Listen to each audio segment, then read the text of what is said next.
तालियां बजा के स्वागत कर दीजिए अपने हाथी लगी नेता अपने प्रत्याशी माननीय शिवपाल यादव जी का।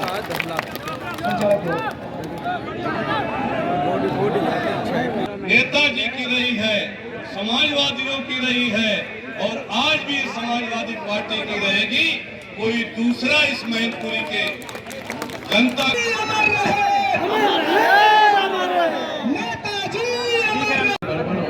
ठीक कीजिए, ये कलंक मिटा दीजिए। आपकी इतनी लद्दी सरकार चल रही है उत्तर प्रदेश की, जालिम और डिक्टेटोरियल गवर्नमेंट है। इसको अगर नहीं मात देंगे तो देश का भविष्य बिल्कुल खतरे में। और मैं आपको बताना चाहता हूँ, मैनपुरी के चुनाव में समाजवादी पार्टी की जीत 24 से बीजेपी के पतन का रास्ता साफ करने वाली है। बहुत बड़ी जिम्मेदारी है। दिल्ली में सारी पार्टियों के बड़े नेता हमसे पूछते हैं कि हम लोगों की सबकी निगाहें मैनपुरी पे लगी है, आपने मैनपुरी में हरा दिया तो 24 से हम दिल्ली की सत्ता से बीजेपी को बेदखल कर देंगे, कोई रोक नहीं सकता। इतना महत्वपूर्ण जब से चुनाव हुए मैनपुरी में, जो नए लड़के हैं उन्हें नहीं मालूम होगा, 77 से लेके अब तक हमेशा समाजवादी पार्टी चुनाव जीतती रही। गांव पहले फैसलाबाद लोकसभा में जुड़ा हुआ था, अब ये बैठे और खड़े हो जाओ। अच्छा, आपकी वादा करो हाथ उठा के कि डिम्पल को जिताएंगे, और ये भी वादा करो कि अपने गांव में एक महीने देंगे जो पढ़ न जाए। ये बताओ, हर गांव के 10-5% वोट बाहर है कि नहीं? लाओगे कि नहीं लाओगे? इज्जत दांव पे लगी हुई है, सब लगा दीजिए आप भी दांव पे। जो एजेंट बने नहीं छोड़े, डिब्बे पे मौलवियों पर निगाह रखें और साथ साथ जाएं जमा करवाने। बेईमानी हो जाती है, यहाँ से ईवीएम जाती है, जमा करते वक्त बदल दी जाती है। इसलिए अपनी मशीन का फोटो भेज लीजिए, नंबर ले लीजिए, सील होने के बाद तो पीछे पीछे जाइए, जमा करवाओ, उसके बाद जाओ। ये नहीं कि बैंक में वोट पड़ गए और चले गए, ये नहीं होना चाहिए। जो एजेंट बने ध्यान रखें, हमें कोई भाषण नहीं देना। मैं आपको असली बात बता रहा हूँ, अगर एक नया होगा तो हमारी सरकार आज उत्तर प्रदेश में होगी। इतने बड़े पैमाने पर बेईमानी हुई और मैनपुरी के चुनाव पर बीजेपी का भविष्य निर्भर है, इसलिए इसमें भी गड़बड़ी कर सकते हैं। कोई गड़बड़ी मत होने देना। 5 तारीख को कोई पोलिंग जो आपकी बहुसंख्यक पोलिंग है, जहाँ आप जीतने वाले हैं, वो 90% से कम नहीं होनी चाहिए। अगर ऐसा होगा तो फिर भी आप लीड करेंगे बड़े पैमाने पर। इन्हीं शब्दों के साथ मैं आप सबसे ये प्रार्थना करते हुए कि नेताजी का क्षेत्र, नेताजी की के निधन की वजह से ये सीट खाली हुई, तो इसमें तो हक है ही हमारा पार्टी का। और नेताजी को ये सच्ची श्रद्धांजलि होगी कि एक एक वोट भोगांव से पड़े जो डिम्पल के खाते में जाए, साइकिल वाले बटन पर। इन्हीं शब्दों के साथ कहाँ लेट हो गए थे? एक आध बीजों डालने दे रही। सेक्टर प्रभारी बड़े पैमाने पर आए हैं, सबके सब यहाँ उपस्थित हैं, सारे के सारे नेता हैं। नेता वही बड़ा होता है जो अपने बूथ को जिताता है बड़े पैमाने पर। आप चाहे जाए कोई नेताओं के आसपास चक्कर लगाता रहे, लेकिन इज्जत उसी की ज्यादा होती है जिसका बूथ ज्यादा वोट से जीतता है।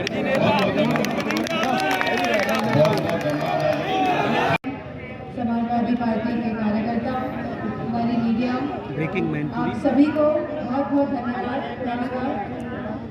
मैनपुरी का चुनाव होने जा रहा है, बहुत ही महत्वपूर्ण चुनाव है ये। मैनपुरी नेताजी की कर्मभूमि रही है और नेताजी के हृदय में हमेशा मैनपुरी बसा था। वोटिंग के बाद नेताजी का एक भावात्मक रिश्ता था मैनपुरी के साथ और इस रिश्ते को आगे बढ़ाने का काम मैं और साथ ही में अखिलेश जी भी करने जाएंगे। मुझे पूरी उम्मीद है कि भोगांव की जनता हमारा साथ देंगी और आप सब इस कार्य को बीजेपी हरा देगी, सफल बनाने में हमारा साथ देंगे। देंगे कि नहीं देंगे? मैनपुरी का विकास ही हमारी प्राथमिकता होगी। जैसे नेताजी सबको लेके आगे बढ़े थे, सबके लिए लड़े थे, चाहे वे महिलाएं हो, चाहे वो हमारे किसान भाई बहन हो, चाहे हमारे नौजवान साथी हो, चाहे पिछड़े हो, दलित हो, अल्पसंख्यक हो, चाहे शोषित हो, वंचित लोग हो, सबको लेके आगे बढ़े थे। उसी प्रकार उन्हीं विचारों पे, उन्हीं सिद्धांतों पे हमको आगे जाना है और नेताजी की साइकिल को आगे बढ़ाना है। मन में हम सभी के ये विचार तो आता है कि ये चुनाव इतनी जल्दी क्यों हो रहे हैं, और इन विचारों को मैं समझती हूँ आप सबके मन में भी विचार आ रहा होगा कि चुनाव 40 दिन पहले से भी घोषित कर दिए गए, लेकिन हम इलेक्शन कमीशन का पूरा सम्मान करते हैं और अगर हम सभी को सच्ची श्रद्धांजलि देनी है तो आने वाले चुनाव में एक एक बटन साइकिल का दबाना है। दबाएंगे कि नहीं दबाएंगे? महिलाएं मुझे कम दिख रही है यहाँ पे, तो मेरे आप सब लोगों से मेरी प्रार्थना है कि आप लोग माध्यम बने कि सब महिलाओं को बाहर निकालेंगे और एक एक वोट साइकिल पर दबाने का काम करेंगे। और यह नेताजी का चुनाव है, ये मेरा चुनाव नहीं है, ये नेताजी का चुनाव है और ये हमारे कार्यकर्ता का चुनाव है और हम सब इसे मिलकर लड़ेंगे और ज़्यादा से ज़्यादा वोटों से एक इतिहास लाने का काम करेंगे। करेंगे कि नहीं करेंगे? इन्हीं शब्दों के साथ मैं आप सबको धन्यवाद देती हूँ और मंच में जितने भी हमारे सम्मानित नेतागण हैं उन सभी को भी धन्यवाद देती हूँ। धन्यवाद। जहाँ होने जा रहा है, हम में और आप में से किसी को नहीं पता कि ऐसी परिस्थितियाँ आएंगी और ऐसा चुनाव हमारे सामने आ जाएगा।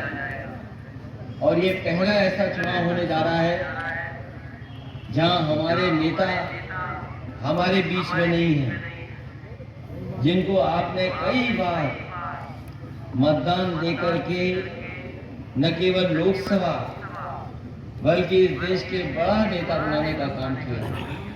आज नेताजी हमारे बीच नहीं है और जिस समय नेताजी हमारे बीच नहीं है वहीं हम और आप मिलकर के इस चुनाव को ऐतिहासिक जीत दिलाएं, जिससे पूरे के पूरे देश में संदेश जाए कि मैनपुरी के लोग अभी भी नेताजी के साथ पूरी जिम्मेदारी के साथ खड़े हैं।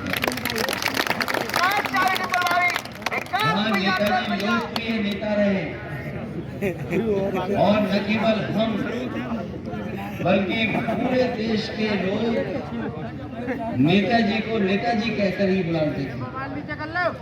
और ये क्षेत्र वो है जिसने नेताजी को नेताजी बनाने का काम किया है। हालांकि इस क्षेत्र में हमारी पार्टी आगे पीछे रहती रही है, लेकिन इस बार मैं कह सकता हूं कि भोगांव की जनता ने भी मन बनाया है कि समाजवादी पार्टी को ऐतिहासिक वोटों से जिता करके भेजेंगे।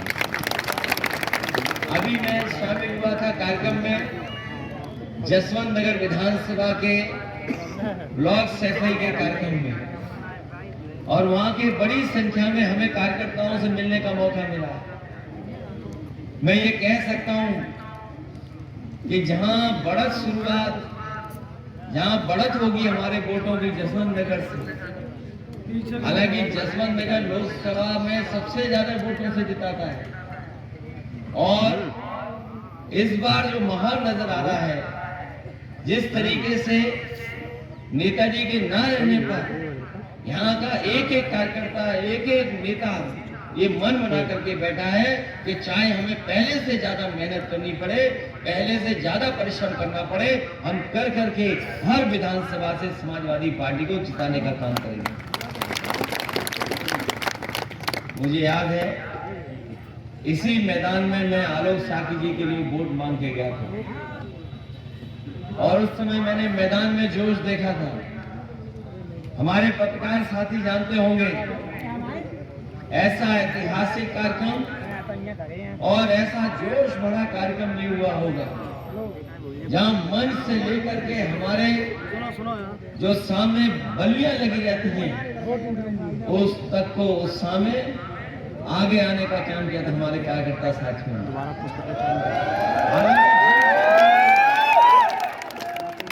वो चुनावी आपने जिताने का काम किया था, लेकिन कुछ वोटों से हम लोग पीछे रह गए।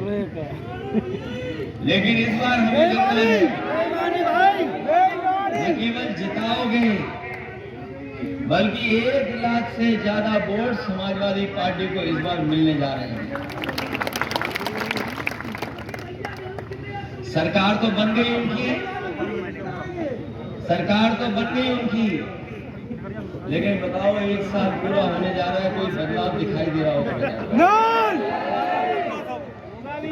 5 साल वो और लगभग 1 साल हो गया है, अभी भी ये सरकार गड्ढा भरने का काम कर रही है, अभी भी गड्ढे नहीं भर पाई है, गड्ढे खोद रही। और पहली बार देखने को मिल रहा है कि डेंगू जैसी बीमारी का भी ये इलाज नहीं करा पा रहे हैं। मुकदमा डेंगू से बचाव के लिए जो इंतजाम करना चाहिए, कानूनी कार्रवाई जो सामान्य बीमारी है उसका भी बचाव नहीं कर पा रहे। और न केवल स्वास्थ्य से लेकर के तमाम व्यवस्थाएं खत्म हो गई हैं, वहीं आपने देखा होगा कि भ्रष्टाचार से लेकर के बेरोजगारी बढ़ी है। मुझे याद है फर्रुखाबाद में अभी अग्निवीर के नाम पर 1,37,000 नौजवानों ने फॉर्म भरे थे।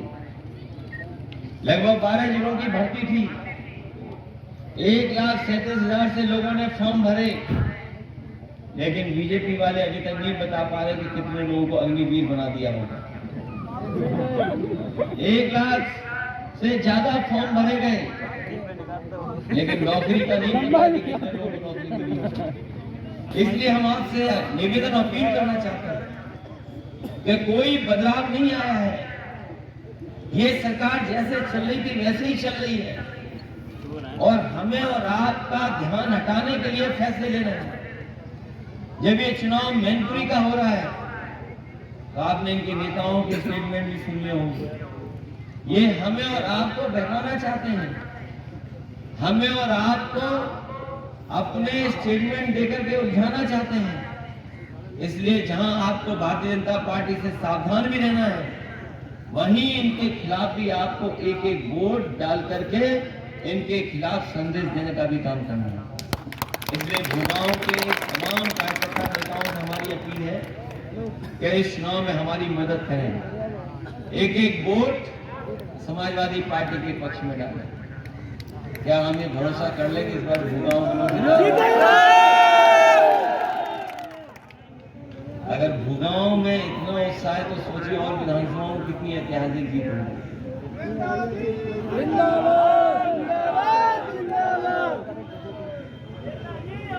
क्योंकि मैं देख रहा हूं कि इस बार जो विधानसभा हारे हैं हम लोग, वो पिछला हिसाब किताब भी पूरा लेना चाहते हैं, क्योंकि जो इच्छा आपकी थी वैसा परिणाम नहीं आया। इसलिए न केवल आपका चुनाव होने जा रहा है, बल्कि ये संदेश देने वाला भी चुनाव है। इसलिए हमारे जितने कार्यकर्ता हैं यहाँ पर, जो पीछे बैठे हैं, आगे हैं, दाईं तरफ हैं, हमारी सबसे अपील है कि इस चुनाव को अपना चुनाव समझ करके, और ये चुनाव ऐसा चुनाव है जिसका संदेश देश में जाएगा, क्योंकि इकलौता लोकसभा का चुनाव हो रहा है और नेताजी के न रहने पर चुनाव हो रहा है। इसलिए पूरे देश की निगाह अगर किसी चुनाव पर है तो वो मैनपुरी लोकसभा के चुनाव पर पूरे के पूरे देश की निगाह। इसलिए पूरी जिम्मेदारी से और पूरी ईमानदारी से इस चुनाव को आप जिताने का काम करना, यही निवेदन, यही अपील मैं आपसे कर रहा हूं। मुझे पूरा भरोसा है कि 5 तारीख को भूगांव की जनता एक वोट समाजवादी पार्टी के पक्ष में डालेगी। और